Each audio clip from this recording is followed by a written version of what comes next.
अशोक गहलोत मंच पर एक बहुत बड़ा पोस्टर लगा हुआ है, उस पर भी चंद तस्वीरें यहाँ पर नजर आ रही हैं और जो कांग्रेस प्रत्याशी है उसके समर्थन में वोट की अपील यहाँ पर की जाएगी। फिलहाल स्वागत समारोह यहाँ पर चल रहा है, बहुत जल्द यहाँ पर अपना संबोधन भी शुरू किया जाएगा। लेकिन यहाँ पर क्या तस्वीर बनती हुई नजर आएगी और अपने इस संबोधन में मुख्यमंत्री अशोक गहलोत क्या कुछ कहते नजर आएंगे, ये भी दिलचस्प होगा देखना। मेरे सहयोगी लक्ष्मण राघव हमारे साथ जुड़ गए हैं, उनका रुख कर लेते हैं। लक्ष्मण, मंच पर तमाम दिग्गज विराजमान है, मुख्यमंत्री अशोक गहलोत का स्वागत यहाँ पर हो चुका है, बहुत जल्द संबोधन होगा, लेकिन बीकानेर की जनता आज कितनी उत्साहित है? कांग्रेस के समर्थक यहाँ पर है, क्या कुछ सुनना चाहते हैं मुख्यमंत्री से?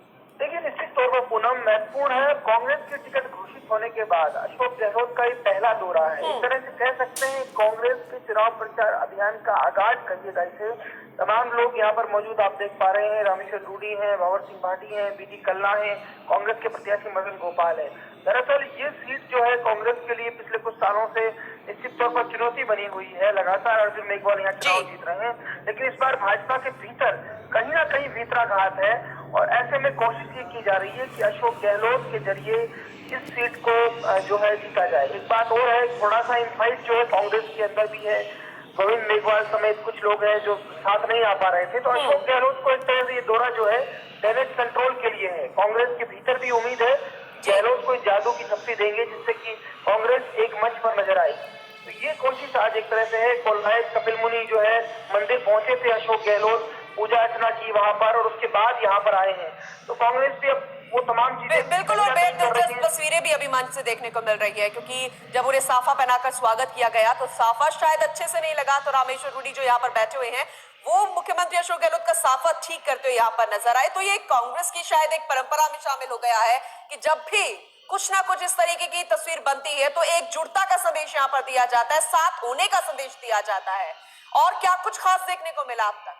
देखिए पूनम, बिल्कुल रामेश्वर रूडी जो है, जो पहले प्रतिपक्ष नेता रहे, हालांकि चुनाव हार गए लेकिन बड़े जाट नेता है, उन्होंने साफा ठीक किया। एक बात और बताता हूँ, रामेश्वर रूडी बीकानेर की पहली सभा में शिरकत कर रहे हैं। पिछले कुछ दिनों से जब अशोक गहलोत ने दौरे किए, रामेश्वर रूडी नहीं आए थे, तो कहीं ना कहीं कोई नाराजगी थी, लेकिन अब टिकट जिस तरह से मिली है मुझे लगता है कि रामेश्वर रूडी को भी साधा गया है। और आप देखिए माल्यार्पण करते, स्वागत करते हुए तमाम लोग एक माला में पिरोने की कोशिश जो है अशोक गहलोत कर रहे हैं और फिलहाल माला जरूर अशोक गहलोत को पहनाई है। तो आप समझ सकते हैं कांग्रेस के लिए बेहद अहम है। कोलायत में आपको एक बात और दे दूं पूनम, आप जानते हैं इस बात को अच्छे से, हमारी बात हुई थी कि देवी सिंह भाटी जो है, हालांकि चुनाव हार गए थे, बाबर सिंह भाटी ने हराया, लेकिन वो लगातार भाजपा का विरोध कर रहे हैं। ये कोलायत उन्हीं का विधानसभा क्षेत्र है, चुनाव भले ही हारे लेकिन इससे पहले लगातार 2 चुनाव वो हारे हैं, लेकिन इससे पहले वो 7 बार जीते हैं। तो निश्चित तौर पर थोड़ा बहुत जो फायदा यहाँ कांग्रेस को कम से कम कोलायत में नजर आता है।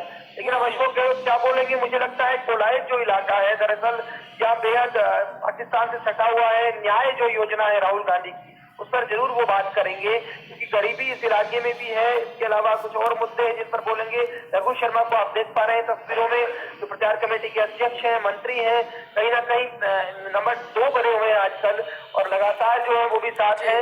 तो निश्चित तौर पर बेहद अहम, बेहद महत्वपूर्ण दौरा ये कोलायत से अशोक गहलोत कांग्रेस की टिकट मिलने के बाद जो शुरू किया गया है। ठीक है, ये तो राजनीतिक जिस तरीके से तस्वीर यहाँ पर बनती नजर आ रही है, लेकिन ग्राउंड रिपोर्ट फिलहाल क्या कहती है? क्योंकि अर्जुन और मेघवाल से जब आपने एक्सक्लूसिव बातचीत की थी बीजेपी के प्रत्याशी, तब उन्होंने साफ कह दिया था कि मैं जीता हूं और जीत कर यहाँ पर सांसद हूं और आगे भी जीतूंगा। तो बहुत यहाँ पर चुनौती वो अपने आप को समझ नहीं रही है कि कांग्रेस की तरफ से उनके लिए है, लेकिन ग्राउंड रिपोर्ट क्या कहती है? आप बिल्कुल ठीक कह रही हैं। आप स्टूडियो से भी बेहतर पॉलिटिकल समझ रखती हैं। ये बात सही है कि अर्जुन मेघवाल कॉन्फिडेंट नजर आ रहे थे तमाम विरोधों के बावजूद। ये बात देखने लायक है, जबकि उनका विरोध देवी सिंह भाटी कर रहे थे, कुछ और लोग कर रहे हैं, काले झंडे दिखाए गए, बीच में इस्तीफा स्वीकार नहीं हुआ। लेकिन निश्चित तौर पर ये बात सही है कि अर्जुन मेघवाल बहुत कॉन्फिडेंट है। उन्हें लगता है मोदी मैजिक के सहारे उनका निशाना सही लगेगा। अब ये देखना दिलचस्प होगा कि क्या मोदी मैजिक चलेगा या अशोक गहलोत का जादू। दरअसल चुनाव इसी बात पर डिपेंड है। और यहाँ पर मैं बता दूं कि इन तमाम चीजों के साथ अशोक गहलोत जिस समुदाय से आते हैं, मालू समुदाय के भी वोट हैं। इसके अलावा रामेश्वर रूडी जो ये माना जा रहा है कि उन्होंने सबको साथ कर जो टिकट मिली है मदन मेघवाल को, किसान मतदाता यानी जाट समुदाय बेहद महत्वपूर्ण यहाँ पर है। तो ये तमाम चीजें हैं, ये समीकरण किस तरह से बैठते हैं इस पर निर्भर रहेगा। लेकिन फिलहाल ये तस्वीर एकजुटता, जैसा कि मैंने पहले भी कहा कि एक माला में पिरोया गया है, वही कोशिश यहाँ पर हो रही है। और कोलायत जो है दरअसल अर्जुन मेघवाल को बढ़त मिलती रही है। कमाल ये है कि देवी सिंह भाटी भले ही चुनाव हारे हो, लेकिन अर्जुन मेघवाल को बढ़त मिली है। तो ऐसे में कांग्रेस के लिए संसदीय चुनाव में ये बात और समझने की बात है कि कोलायत में विधायक कांग्रेस के जीतते हैं, लेकिन जब सांसद का चुनाव होता है तो भाजपा को बढ़त मिलती है। तो इसको क्या इस बार अशोक गहलोत और तमाम लोग साथ पाएंगे? ठीक है, यहाँ पर इनका मैजिक कितना चलेगा ये तो आने वाला वक्त बताएगा। लेकिन जब आपने यहाँ पर किसानों की नब्ज टटोली थी तो वो यहाँ पर खुद को ठगा हुआ महसूस करते हैं, क्योंकि वो आज भी कह रहे हैं कि कभी उन्हें प्याज रुलाता है तो कभी महंगाई मार डालती है। तो क्या इससे लेकर किसानों के संबंधित कोई बात यहाँ पर की जाएगी? निश्चित तौर पर मैं जैसा कि मैंने पहले कहा कि यहाँ किसान समुदाय का मतदाता बेहद डिसाइडिंग फैक्टर है बीकानेर में। अब उसे आप पर्टिकुलर जाति से जोड़ के देखें तो जाट मतदाता कह सकते हैं, और कोलायत जो है निश्चित तौर पर यहाँ जरूर तमाम जाति के वोट हैं, राजपूत जाति से यहाँ विधायक है, लेकिन अशोक गहलोत जिस तरह से बात रखते हैं वो तमाम समुदाय को कहते भी हैं कि हम जाति पाति की बात की बजाय दूसरे मुद्दों पर देश हित की बात करते हैं। तो अब ये महत्वपूर्ण है अशोक गहलोत क्या बोलते हैं। लेकिन मुझे लगता है एक बात और मैं पूनम आपको बता दूं कि अर्जुन मेघवाल लगातार रॉबर्ट वाड्रा पर बोलते रहे हैं। कोलायत वो इलाका है जहां पर रॉबर्ट वाड्रा पर जमीन खरीदने के आरोप लगे। तो ये क्वेश्चन भी एक बनता है कि यहाँ पर इस तरह की अगर बात है तो क्या अशोक गहलोत किस तरह काउंटर करते हैं अर्जुन मेघवाल का, क्योंकि अर्जुन मेघवाल लगातार सबसे पहले कहिएगा अगर राजस्थान से किसी ने संसद में मुद्दा उठाया रॉबर्ट वाड्रा के मामले का तो वो अशोक गहलोत थे। ये तस्वीरें आप देख पा रहे हैं, तस्वीरें किस तरह से कपिल मुनि आश्रम पहुंचे अशोक गहलोत, दर्शन उन्होंने किए, पूजा अर्चना उन्होंने की।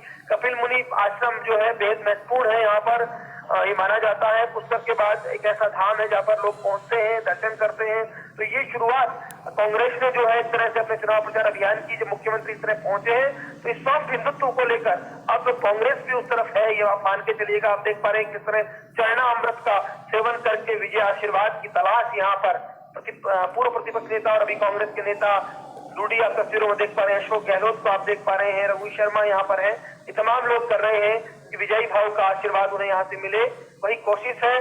खास बात यह है कोलायत में जो है पाक शरणार्थी भी है, मुस्लिम बाहुल्य इलाका है, उनके भी डिसाइडिंग वोट्स हैं, लेकिन तमाम चीजों के बावजूद कांग्रेस सॉफ्ट हिंदुत्व के साथ नजर आती है जब इस तरह की तस्वीरें सामने आती है।